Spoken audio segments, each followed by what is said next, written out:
Nano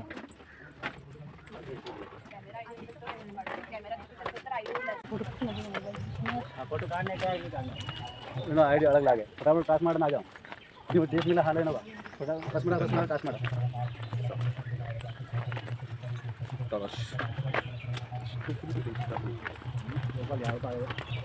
हे आहेत भगवान परशुराम. आपल्या पुढे परशुराम होऊन गेले. त्यांनी संपूर्ण पृथ्वी जिंकून घेतली आणि जिंकून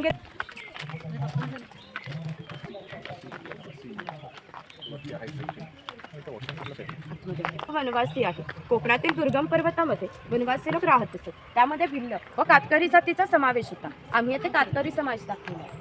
त्याची गुहा दाखवले. या बाजूला गाव शिकार दाखवले. जर शेवटचं सांगते कॅमेरा तिकीट असेल झाड आहे. चिरफळाची फळे ही जंतुनाशके असतात. शेतकरी धान्य साठवण्यासाठी त्याचा वापर करतो. तसेच गरम मसाल्यांसारख्या खाद्यपदार्थांमध्ये त्याचा वापर केला जातो. काडीमाडी काढणारा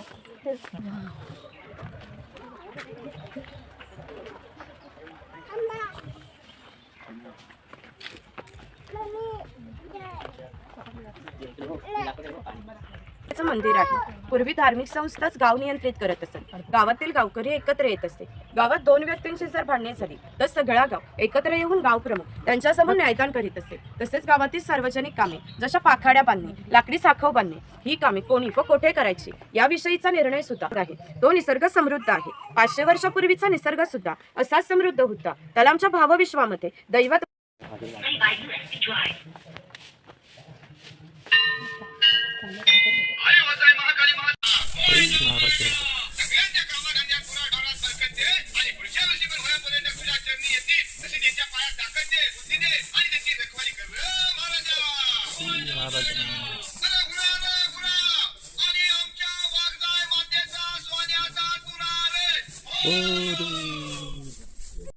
बनवलेला आहे. हे ताशे 110 वर्षापूर्वीचे जुने आहे. वाजवणारे जर कसबी असतील तर यांचा आवाज 2 ते 3 किलोमीटर पर्यंत सहज जात असते. याचा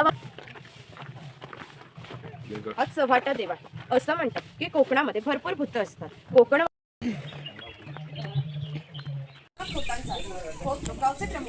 गावातील न्यायदान करणे महसूल गोळा करणे.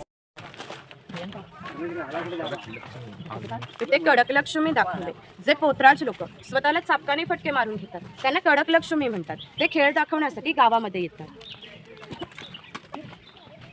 इकडे कोळी समाज दाखवले. कोळी समाजाचे लोक समुद्राच्या इतक्या जवळ राहतात की समुद्राच्या भरतीचे पाणी सुद्धा त्यांच्या घराला लागून जाते. एवढी छोटी होडी घेऊन हे लोक खोलवर समुद्रामध्ये मासेमारी करत असतात. कधी कधी समुद्राच्या उसळणाऱ्या लाटा त्यांच्या होडीपेक्षाही मोठ्या असतात. परंतु ते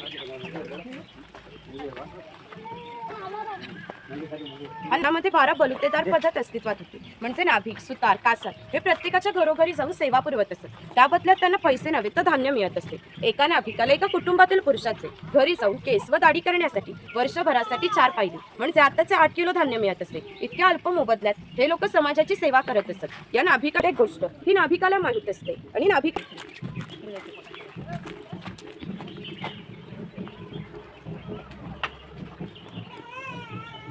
हे खोत आहे. राजाच्या गावातील थेट प्रतिनिधी म्हणजे खोत. धार्मिक व राजकीय बाबतीत कायदा व सुव्यवस्था सांभाळणे ही कामे खोतांची असतात. ही खोतांची बायको आहे. पूर्वी कोकणी स्त्रिया सुंदरही होत्या आणि शूरही होत्या. परंतु त्यांना स्वातंत्र्य नव्हते. माझघराचा उंबरठा ही ते पाटाच्या पाण्यावर लहान मुलाला खेळताना दाखवले.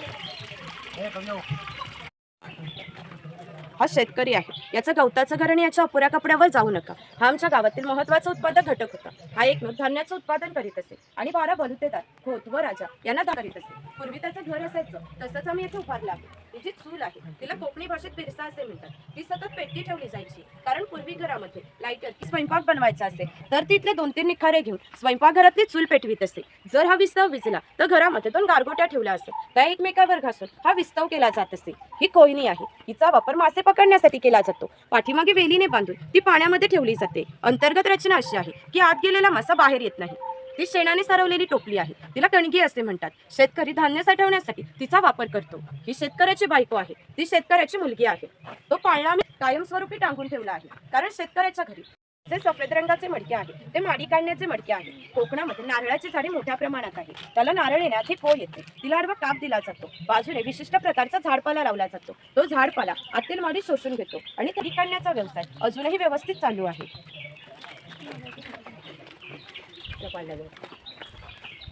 कम ऑन गाईस, सोनार.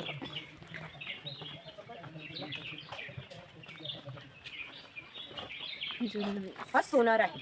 सोनार हा गावातील महत्त्वाचा घटक होता. गावातील महिलांना लागणारे सोनार बनवून देत असते. याच्या या अप्रतिम कलाकुसरीमुळे त्याच्या दागिन्यांना जगभर मागणी होती. शिमगा, नवरात्र व अन्य वेळी ग्रामदेवतेला दागिने घालण्याचा मान. हा वाणी आहे. जवले, राजापूर, दाभोळ या कोकणातील बंदरांना 5000 वर्षापूर्वीचा इतिहास आहे. या बंदरांमधून वाव, चल. सुतार आहे. शेतकऱ्याला लागणारी लाकडी अवजारे बनवून देण्याचे काम सुतार करीत असते. हा सुतार सावंतवाडीचा आहे. सावंतवाडीच्या लोकांचे लाकडावरील कोरीव काम हे जगप्रसिद्ध आहे. याच्या काही हस्तकौशल्याच्या वस्तू तुम्हाला आमच्या हस्तकला विक्री केंद्रात पाहायला मिळतील. सावंतवाडीची ती फळं नाही का फेमस अजून? इकडे दरवेळी सापाचा खेळ करणार.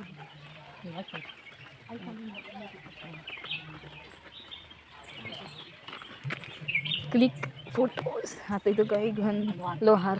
हा लोहार आहे. शेतकऱ्याला लागणारी लोखंडी अवजारे बनवून देण्याचे काम लोहार करीत असते. उदाहरणार्थ कोयता, कुऱ्हाड, नागराचे फळे इत्यादी. 500 वर्षापूर्वी कोकणाची राजकीय परिस्थिती अस्थिर होती. बरेचसे लोक हा तेली आहे. पूर्वी कोकणी माणसे आपल्या जीवनात खोबरेल तेलाचा वापर मोठ्या प्रमाणात करत असतात. हा तेलाचा घाणा आहे. याला खुंट असे म्हणतात. यामध्ये सुके खोबरे घातले जाते. हे जे उभे लाकूड आहे त्याला कोकणी भाषेत लाट असे म्हणतात. ही लाट या आडव्या लाकडाला अशा तऱ्हेने बांधली जाते की जेणेकरून हिला टुपी राहते. चोखराला बैल बांधला जातो. या आडव्या लाकडावर दगड ठेवून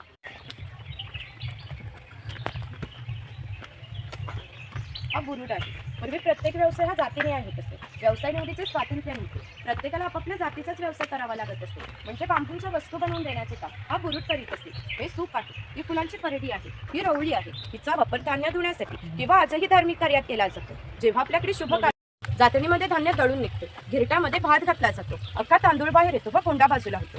हे शेवयाचे लोखंडी यंत्र आहे आणि ते लाकडी यंत्र आहे. हे मोदक पात्र आहे म्हणजेच पूर्वीचा कोकणी कुकर. यामध्ये खाली पाणी ठेवले जाते. या चाळणीवर केळीचे पान ठेवून त्यावर मोदक ठेवले जातात. हे झाकण लावून मोदक पात्र चुलीवर ठेवले जाते. त्यामुळे आतील मोदक शिजून निघतात. हे पुरण यंत्र आहे. यामध्ये डाळ घातली जाते. हे दोन्ही साईडचे रॉड उलट सुलट फिरवले जातात. त्यामुळे आतील डाळ वाटून निघते. त्याच्या गोड पुरणपोळ्या बनवल्या जातात. वरती चहाची किटली आहे आणि तो टिफिन बॉक्स आहे. वरती पाण्याचा तांब्या आहे. खाली 3 डबे आहेत. बाजूला 2 चमचे आहेत आणि तो लॉक केलेला आहे. इथे काही लाकडी चमच्यांचे प्रकार लावले.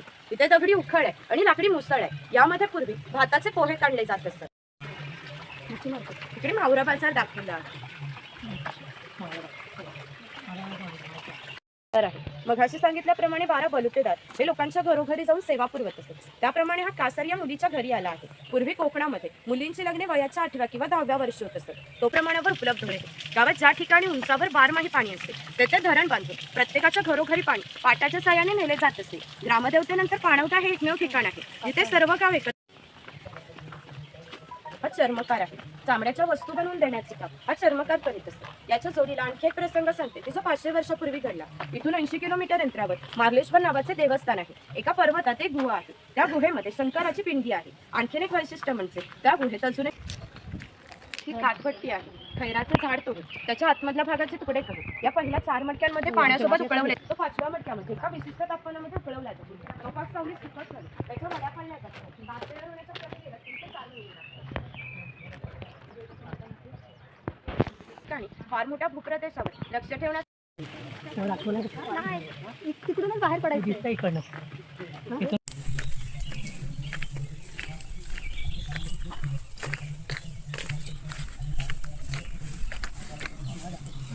हे मार्लेश्वर असंच आहे ना. वरती बघ.